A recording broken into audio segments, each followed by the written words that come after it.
Some people believe having two advisors means double the information and double the success, but we'll talk about why maybe that's not the best idea this week on the podcast.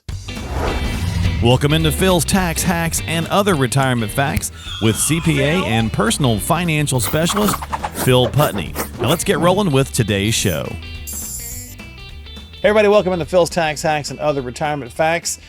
Phil, we're going to talk about twice the two times the advisor, two times the confusion, two times the fun. I don't know. We're going to see how that plays out a little bit. How you doing this week? Doing good. Doing good. Do you have this question come up where people say, hey, I'm working with somebody else and I'm thinking about working with you. I'm thinking about doing a twofer. Yeah, I mean, it comes up occasionally. More often if somebody's working with their current advisor, or I've actually seen, clients that have come in that they already have two different advisors. They're working with, one of the big boxes and, maybe one of the smaller firm. I mean, there's, many different scenarios, but yep. Okay. So it does come up. Okay. Well, so basically the question is going to be, does it provide double the wisdom or double the problems? So check this question out that we had come in. I'll read you the question. We'll throw it up on the screen. And so for you, this is the question. Person said, for years, I've had half my money with one broker and half with someone else. They're both nice people. And I thought it would be good to get advice from two different folks, but now it just seems confusing.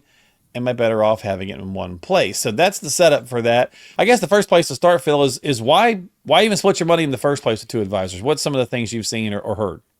Well, I mean, probably the most common is, you've always been told, don't put all your eggs in one basket. So you got to split this up. What happens if one of them becomes a Bernie Madoff or whatever the case, right? I don't want to have everything with one person because, if the worst thing happens, well, at least I only lost half my money.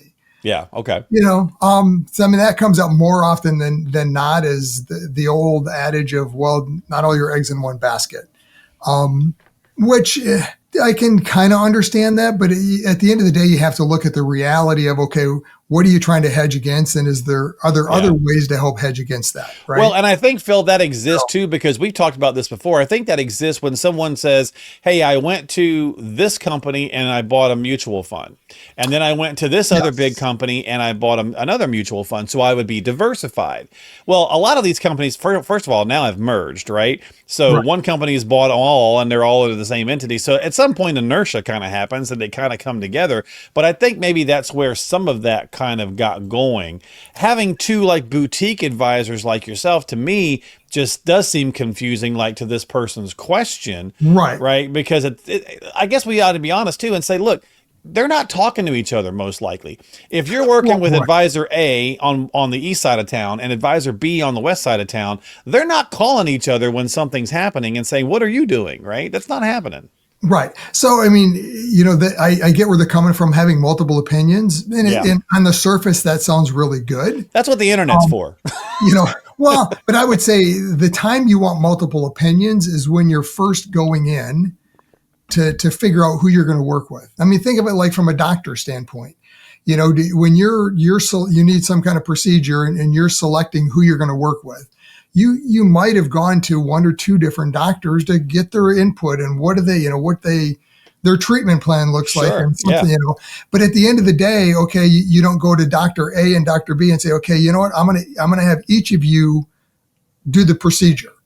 Right. Dr. A, you're going to do you guys figure out how you're going to do that. Who's going to, no, it doesn't happen. Somebody's got to actually be the one in charge and you're following their recommendation and advice. The opinions, the place for that is in the beginning, and there's nothing wrong of getting maybe second opinions and along the way, if you're not comfortable with maybe the scenario as it's playing out, but having two people try to give advice on the same scenario, it just doesn't work because they probably have different strategies that they're following and who's steering the ship, so to speak. Exactly. Right. So some of those hidden problems to the one you just mentioned, right? Conflicting advice. What if you do go to it and advisor A says, well, oh man, I'd buy. And advisor B says, no, we got to sell. Well, what do you do? Right. Well, yeah. So in that case, if you've got two advisors, then you're the quarterback.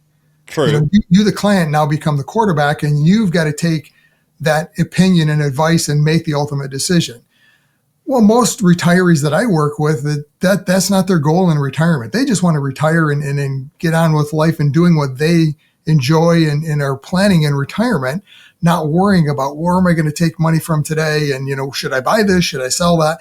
That's the minutia of investing that they don't want to deal with. Yeah, true. Now, I mean, if you're a very involved type of person and you want that control, then maybe having two advisors where you're giving the ultimate say of, okay, well, I've listened to both of you and I think we're going to buy it. You're making that decision, then that could be a good scenario for you. Yeah. So what's some other hidden problems then besides just that? Well, the other thing is just tax strategy, right? So Roth conversions. I mean, it's a big part of the process we work with today. So, who's managing the IRA accounts and who's, dealing with the strategy on Roth conversion and maybe one advisor believes in it, the other one doesn't. So let's say you've got one advisor that's managing the retirement type accounts, the other one is managing the brokerage accounts. Well, so if I'm the advisor and I'm managing everything together and we're doing conversions, I'm going to recommend paying taxes out of the brokerage money because that's the best option because we can get 100% of the IRA money into the Roth, pay taxes out of the non-qualified money, and it helps prevent the tax problem of that non-qualified money long term. But if you have two different advisors, one's controlling the IRA money, one's controlling the brokerage money, if I'm the advisor controlling the IRA money and I'm saying you're going to convert and it's, your conversion taxes this year are $50,000 and I want you to pull it out of the brokerage account. Well, that's coming out of the other advisor's money that he's managing or she's managing. So, there's this conflict right there of, well, wait a minute, why don't you just pay it? Why are you doing that? So having no tax strategy because they're not on the same page. So, yeah. And at the end of the day too, having more of an overall look at the investments, because just like investing in multiple mutual funds where you think you might be getting quote unquote diversification, if you drill into how they're invested, you probably have a lot of duplication. Yeah. Overlap. Yeah. Yep. So same thing can happen when you've got multiple advisors running kind of their own strategy. A couple of podcasts ago, we talked about, you had $1 million and this is what it would look like with 3 different advisors. Well, if you dig into if you did that and split it up between 2, you dig into what they're investing, you're probably going to have a lot of duplication and maybe you're more heavily weighted to tech than what you thought you were just because of the way it works out with, their scenarios. Yeah. And to me, it's like, double the wisdom. Okay, maybe. What about double the fees, though? That's what I'm thinking. Yeah, at the end of the day, advisors, they've got different scenarios and how they are paid. So just understanding how that works I wouldn't say it's necessarily double the fees because you're paying different people and it's different fees on different investments. Okay. But again, it's part of the equation, right? And it could be double the fees because if each advisor is using the AUM managed money type strategy where, they have tiers, which is very common that the more you invest, the lower the fee becomes. Well, if you've split that money up and, are with 2 different advisors, well, maybe you are stuck in the lower tiers of both of the advisors paying a higher fee. So then, Gotcha. Could in that case result in a higher fee.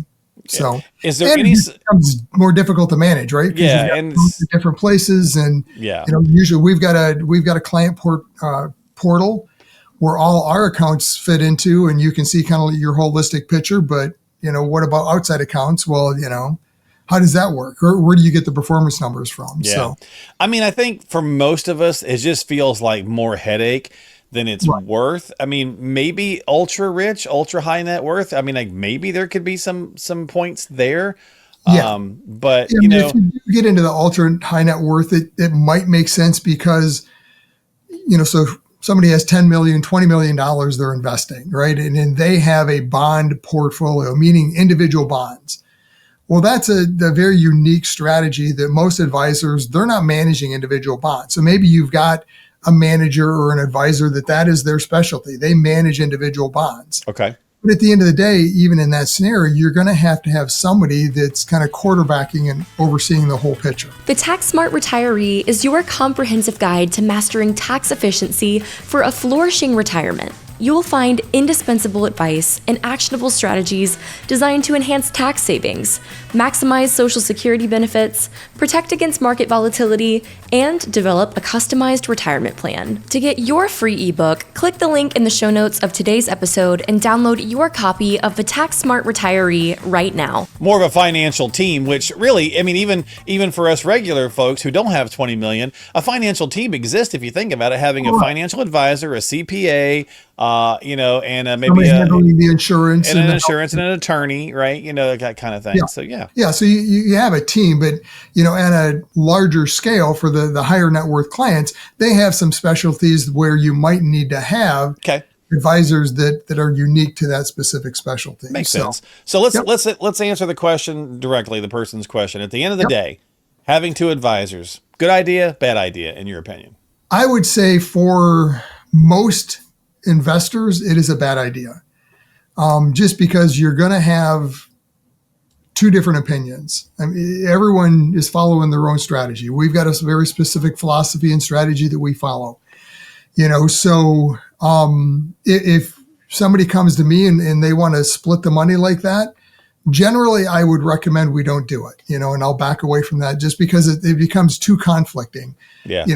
For me as an advisor, the one question I have is, okay, well, how do you judge that I'm doing a good job? And let's define specifically what my role is, so I know what I'm trying to accomplish for you versus what the other advisor is. So if I'm the advisor that is managing a piece of it, and I'm the more conservative income side, and then the other advisor is the more aggressive growth side. Well, how do you judge one advisor or the other? Well, yeah, their portfolio is going to outperform mine because they're doing different things. Right. So it just becomes really complex when you have two different people or two different advisors. And at the end of the day, you as the investor then becomes the quarterback. You have to manage both advisors.